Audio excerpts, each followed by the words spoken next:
Hello, curios and weirdos. Today's story is strange. And I'm going to warn you now. This is a dark one. It's definitely not Disney. Now, before we begin, I'm going to start off with a question. Have you ever done everything right?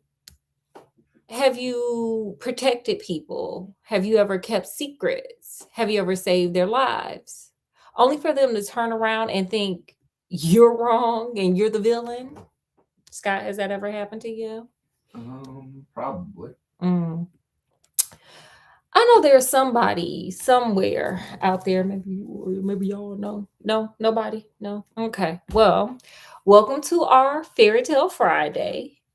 Of course, we're going through the Grimm's tales for young and old, and our story today is called Faithful John. Have you heard of this, Scott? Faithful John? Yeah. I have not.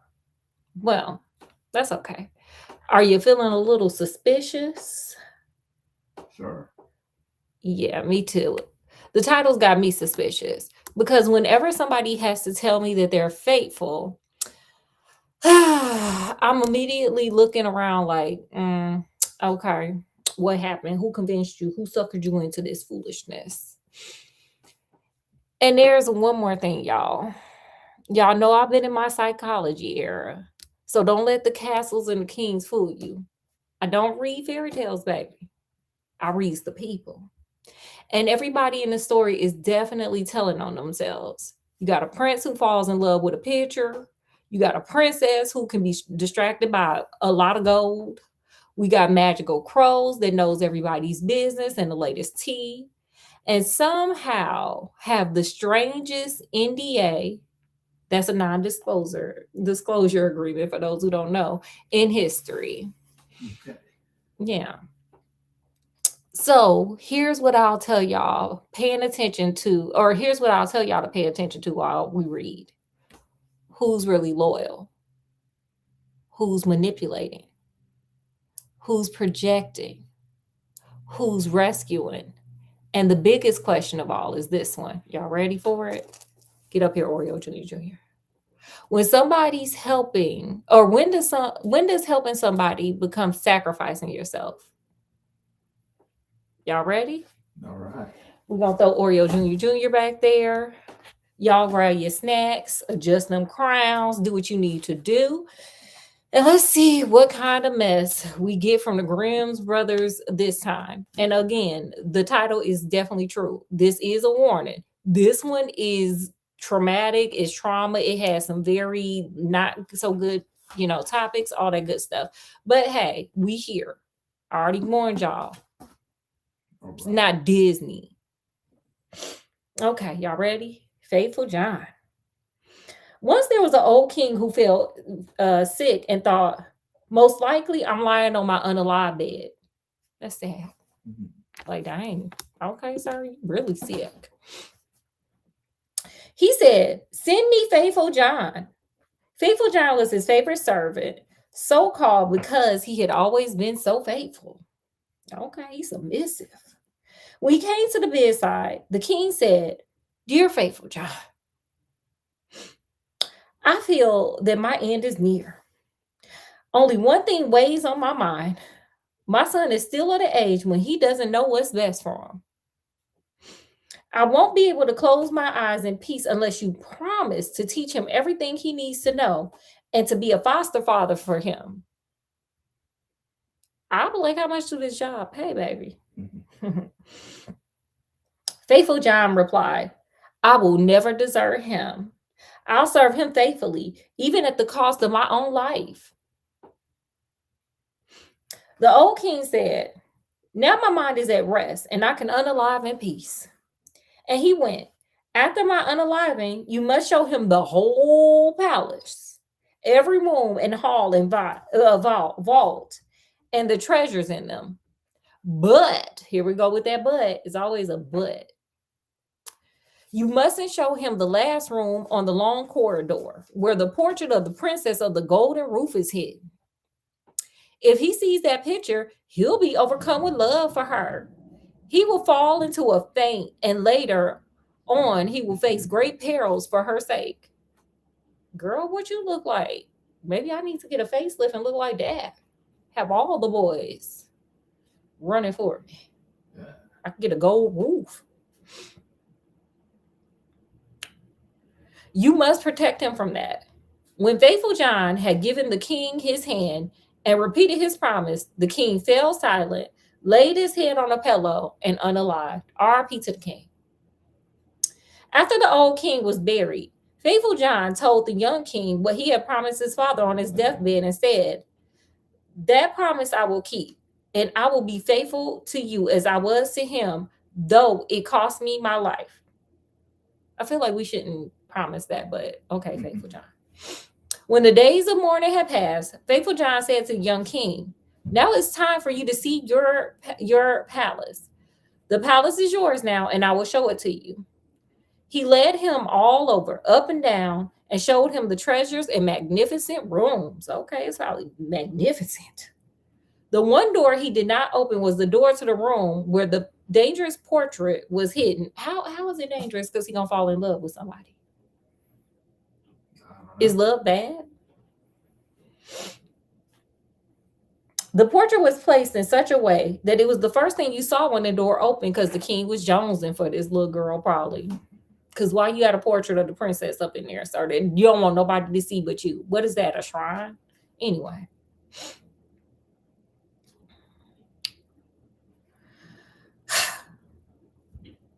No, wait, sorry, I lost my place trying to tell off the king. And it was so wonderful that you couldn't help thinking it lived and breathed, and that nothing in the world could be more gracious and beautiful. Okay.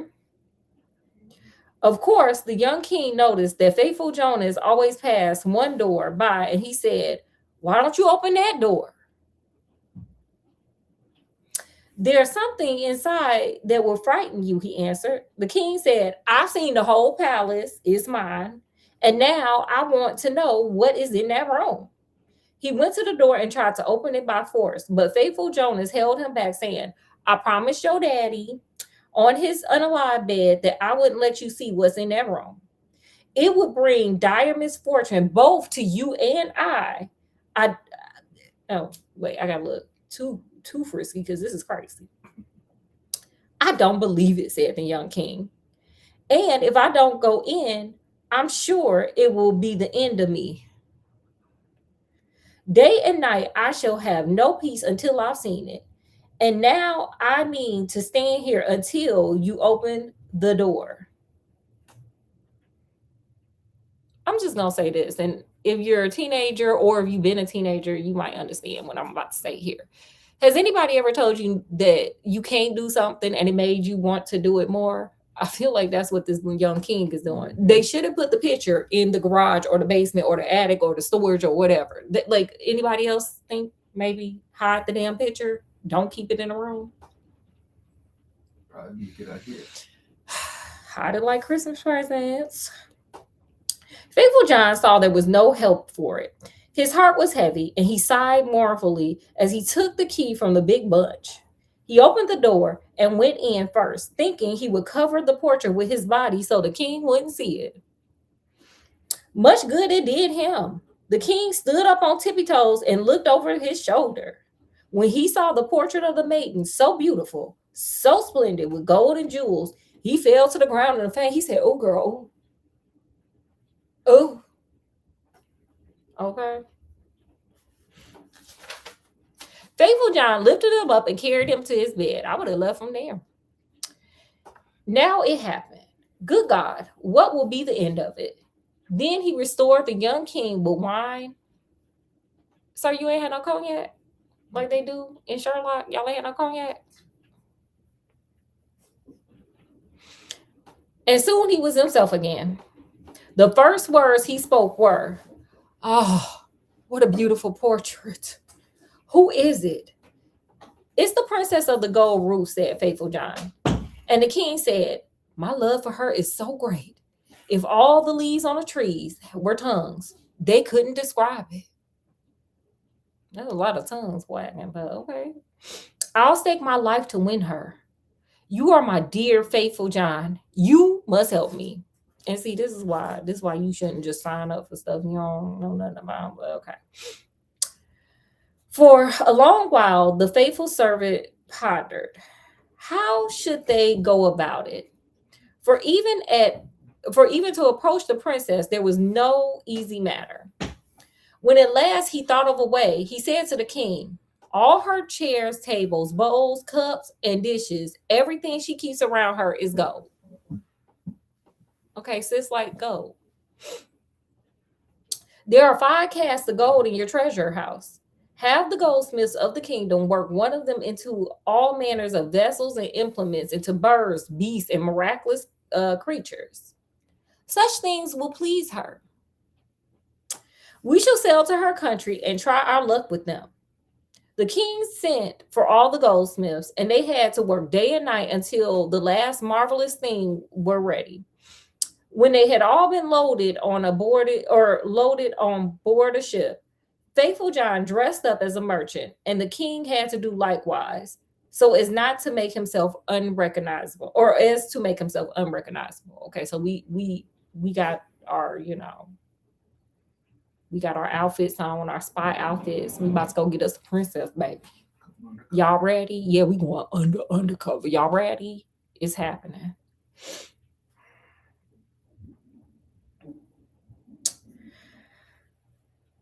Then they put out to sea and sailed until they reached the city where the princess of the gold roof lived. A thought just came to me. Y'all want to hear it? You want to hear it, Scott? Y'all want to hear it out there? The princess on the gold roof was his daddy's porn stash. Period. Just take that where you want to take it. That's what it was. Why you got a random picture of some random chick on your, just in a room, just up there? Why? Porn stash. Period. A modern day porn stash. That's what it'd be considered. Okay, back to the book though. Let's gather ourselves and pull ourselves back here. Faithful John told the king to stay on board and wait for him. Maybe I'll bring the princess back with me, he said. So take care to put everything in order. Have them set out the gold vessels and adorn the whole ship with them. We got to trick this chick. Then he gathered all manners of gold things, put it in his apron, and went straight to the royal palace. When he entered the courtyard, a beautiful girl was standing by the well. She had 2 golden buckets, and she was drawing water. As she turned and made ready to carry the glittering water away, she saw the stranger and asked him who he was. I am a merchant, he replied. He opened his apron and let her look. It's like Hustle Man. Just open it up. Okay. Look at all my wares. Yeah. My, what beautiful things. She put down a bucket, examining them one by one, and said, the princess must see them. She's so fond of gold work, I'm sure she'll buy them all. She took him by the hand and led him into the palace, for she was one of the princess's maids in waiting. When the princess saw the things, she was delighted and said, they're so beautifully made. I'd like to buy them all. But faithful John said, I'm only the servant of a rich merchant. What I have here is nothing to what my master has on his ship. Nothing more artful and charming has ever been made of gold. She wanted him to have it all brought to her, but he said, girl, hold up, chick. There's so much of it. It would take days to move it, and there aren't enough rooms in your palace to show it in. Girl, it's a mall. It's Tiffany. It's a mall full of Tiffany's. Go get them, girl. Her curiosity and eagerness grew so great that she finally said, take me to the ship. I'll go there myself to see your master's treasures. Faithful John led her to the ship. He was very happy. When the king caught sight of her, he saw she was even more beautiful than the portrait. He thought his heart would burst. She went aboard, and the king led her inside the ship. But faithful John remained on deck and told the crew to cast off. Unfurling the ship, make the ship fly like a bird in the air. Meanwhile, the king showed her the gold vessels one by one, the cups, the bowls, and the dishes, the birds and beasts and fantastical animals. Hours passed. Girl, you really was in the mall. This sound like me in the mall, don't it, Scott? Hours passed while she was looking at them from all sides. And in her joy, she didn't notice the ship was moving. After examining the last piece, she thanked the merchant and decided to go home. But when she stepped out to the deck, she saw the ship was far from shore, speeding across the high seas with all sails unfurled. This, ladies and gentlemen, is what we call kidnapping. Okay. Period. Period. Okay. Kidnapping. This is what we call it. Okay. But let's keep going and see what happens from this kidnapping, because this is Grimm fairy tales. Anything can happen. True. And I did warn y'all.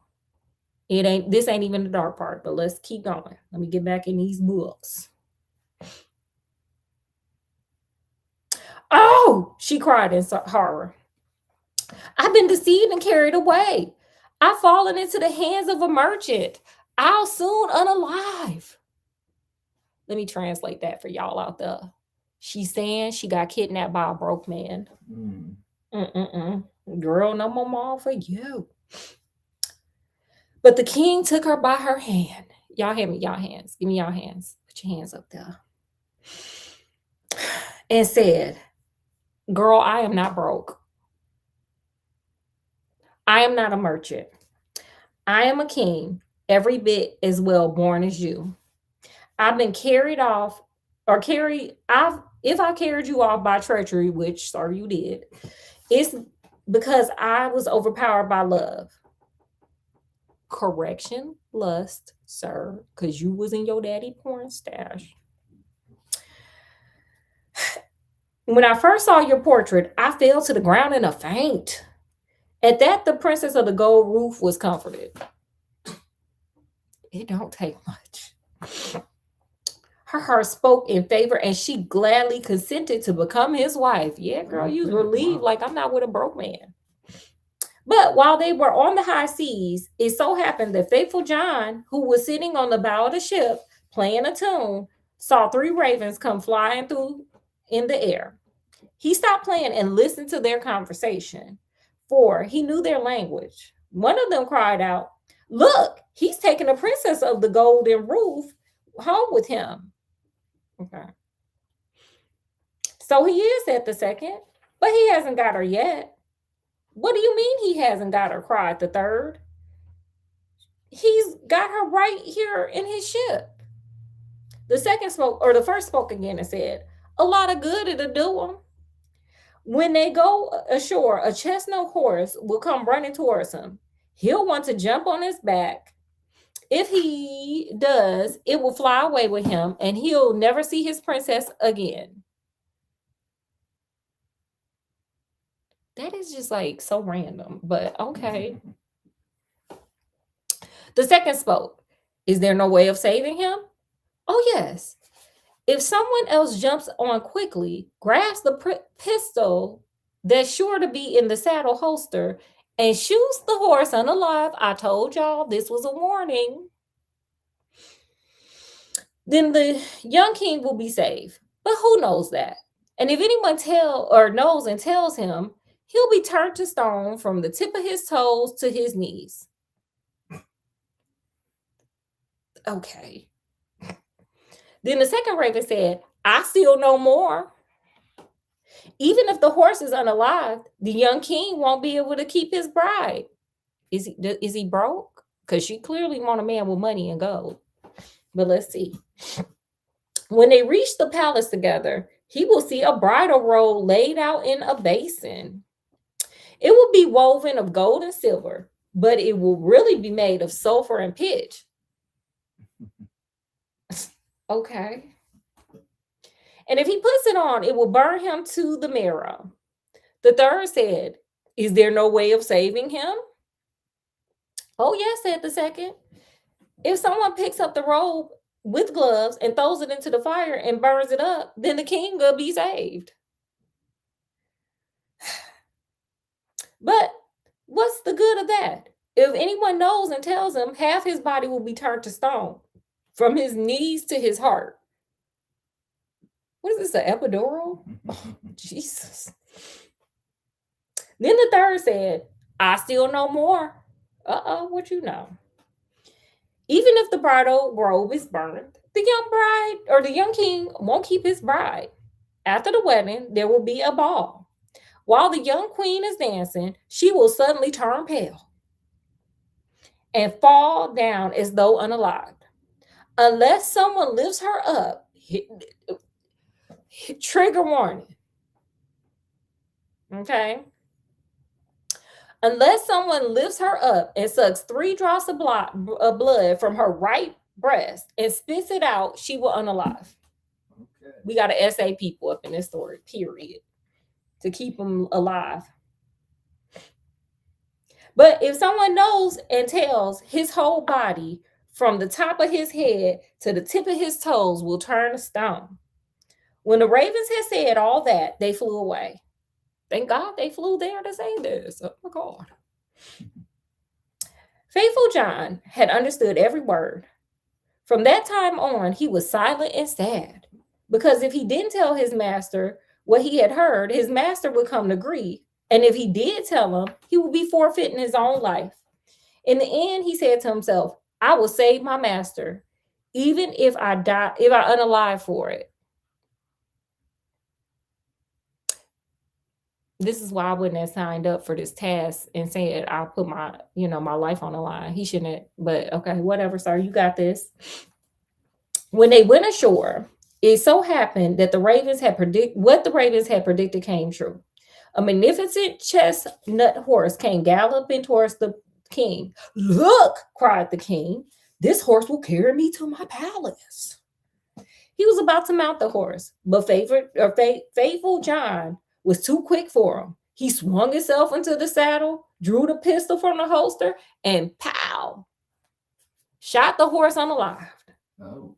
The king's other servants, who bore faithful John no love, cried out, what a shame to kill that beautiful beast, which was going to carry the king to the palace. But the king said, be still and let him go. He is my dear faithful John. Who knows what good may come of it? When they went to the palace, there was a basin in the hall, and in it laid a bridal robe, looking as if it was made of gold and silver. The young king went over and was going to take a hold of it, but faithful John pushed him out the way. He said, move. Picked it up with gloves, hurried it to the fire, and burnt it. When the other servants began to grumble, saying, what do you think of that? He's gone and burnt the king's bridal robe. But the young king said, who knows what good may come of it? Leave him alone. He's my dear faithful John. The king and princess were married. Congratulations. The dancing began and the bride joined in. Uh-oh, girl, you better go sit down. Faithful John was watchful and kept looking at her face. Suddenly, she turned pale and fell to the floor as if unalived. He leapt to the spot, picked her up, and carried her to the bedchamber. As she lay on the bed, he knelt down, sucked the 3 drops of blood from her right breast with no consent, and spat them out. Sir, let me just pause real quick. You learned these from some crows. Like, you getting some Son of Sam signals from some animals. Like, sir, I'm inclined to not believe you, but let's see how this story goes. I'm sorry. I just wanted to just put that out there. I couldn't read the story without putting it in there. So let's see where this goes, y'all. I'm sorry. Let's get back into the book. Before you knew it, she began to breathe and come to herself. But the young king, who had just seen what happened, and he was pissed. He was angry. He was like, what the hell? You just gonna go over there? I ain't even hit that yet. Because, this is their wedding day. He ain't even consummated this. Yeah, servants sucking on the boobs. Right. The hell? You ain't that. We ain't asked for that much faithfulness. Because he didn't know why faithful John had did it. Throw him in prison, he cried. The next day, Faithful John was condemned to unaliving and taken to the gallows. As he stood there on the scaffold, he said, every condemned man is allowed to speak up before he unalives. Shall I, too, be granted this right? Yeah, said the king. It is granted. Then Faithful John said, I have been condemned unjustly. I have always been faithful to you. And he told the story, how he had heard the conversation of the ravens on the high seas and had to do all those things to save his master. And that the queen cried, oh, my dear Faithful John, forgive me, bring him down. No sooner than Faithful John said his last words than he fell lifeless and turned to stone. The king and queen were very sad, and the king said, alas, how faithful he was, and how ill I rewarded him. And he gave orders that the stone statue should be carried to his bedchamber and placed beside his bed, because that's not weird. Every time he looked at it, he wept and said, oh, if only I could bring you back to life, my dear Faithful John. Time passed. In his own bedchamber. Oh, okay. With Faithful John just, like, imagine, y'all see this bed, Faithful John just laying right here. It's like, hey, girl. Okay. Hey, boy. Hey, Kane. Time passed, and the queen gave birth to 2 sons who throve and were a great joy to her. Once when the queen was at church and the 2 children, why they didn't go to church with her? They probably need some God. Anyway, and the 2 children were playing with their father. He looked at the stone statue and his heart was full of grief. He sighed and cried out, oh, if only I could bring you back to life, my dear Faithful John. How y'all outside playing and the statue, like, sir, do you take it wherever you go, like my buddy? The stone began to speak and said, you can bring me back to life. Another trigger warning. Here comes some trigger warnings. Okay. We already should have probably called PETA. Now we got to get the Child Protective Services. Let's get CPS going. Y'all ready? Trigger warning. This is not Disney. This is Grimm's.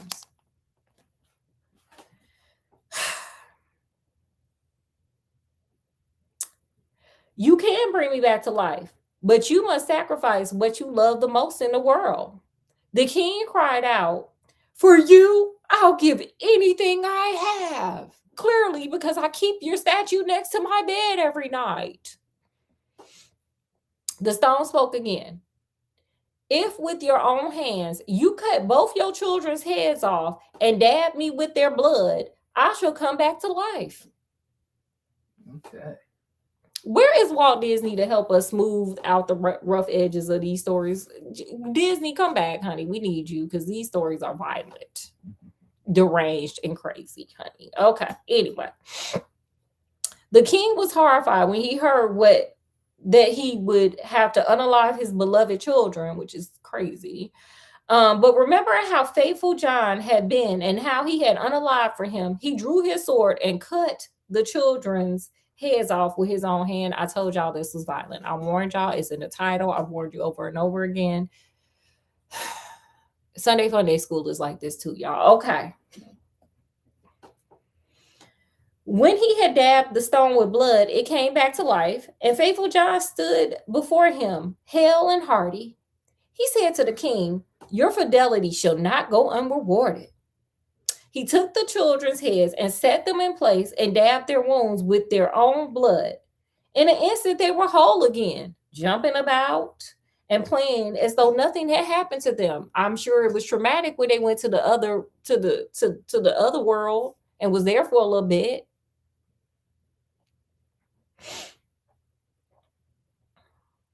The king was overjoyed. When he saw the queen coming, he hid Faithful John and the 2 children in a big cupboard. Get ready for another trigger warning, okay?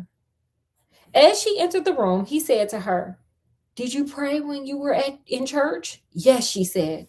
But I kept thinking of faithful John and the horrible misfortune that came to him on our accounts.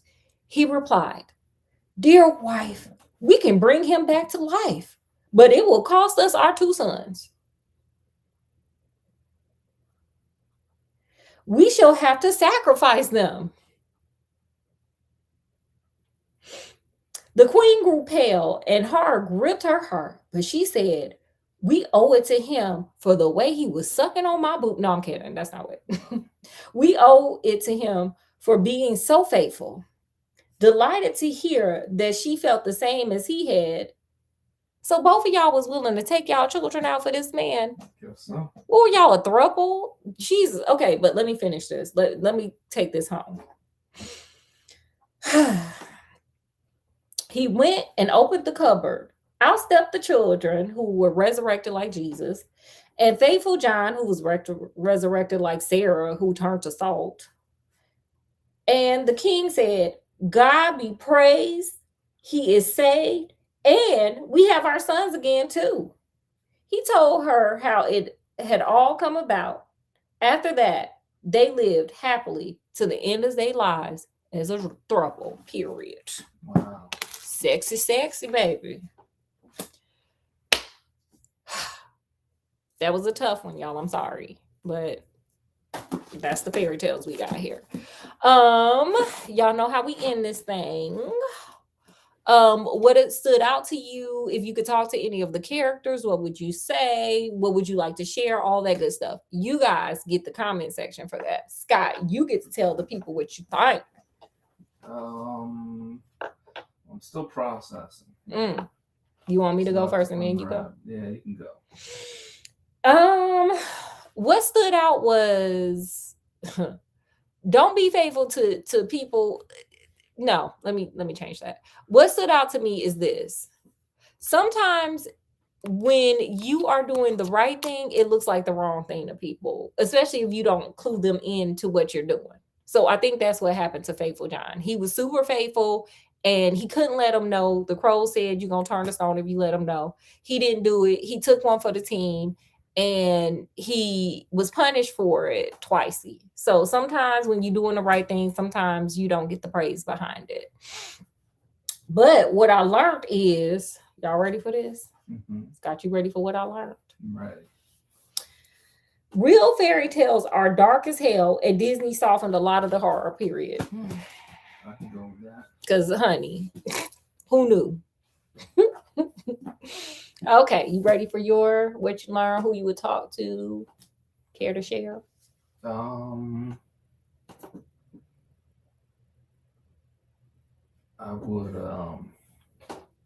would talk to the king and ask him, like, why can't we just, like you said earlier, take this picture and just hide it somewhere? We wouldn't have sat here for 33 minutes listening to this craziness, listen to some essays, some child neglect, child abuse, and everything else, and animal abuse, if the king had just hit the picture in the beginning, period. Hide your porn stash, y'all, period. Okay, so that's what we got. So let's end it here. And let me just tell y'all, we're on a new book. We're going classic with it before we end it. We got a new book. We're going classic with it. Speaking of pictures from this story, we're going to do pictures in this story. This is the picture of Dorian Gray. So give us about 30 minutes. We're going to come back, baby. We're going to do this. We're going to do this one. I'm excited about this one. This is one of my faves. But anyway, in the meantime, as always, guys, we are so super excited that you guys joined us, and we're hopeful that you guys are super excited as we are hanging out with us. Make sure you guys like, share, subscribe, check out some videos, live, shorts, all that fun stuff. Make yourself at home. It's a fun weirdo channel where we kind of just do whatever with stories. And with that, from wherever we are, even on a ship that's kidnapping a whole princess, to wherever you guys are, peace, love, and happiness. And again, we'll see you guys in 30 minutes. We getting back to the classics, baby, with the picture of Dorian Gray. So we'll see you guys in a little bit. Bye, y'all. Bye.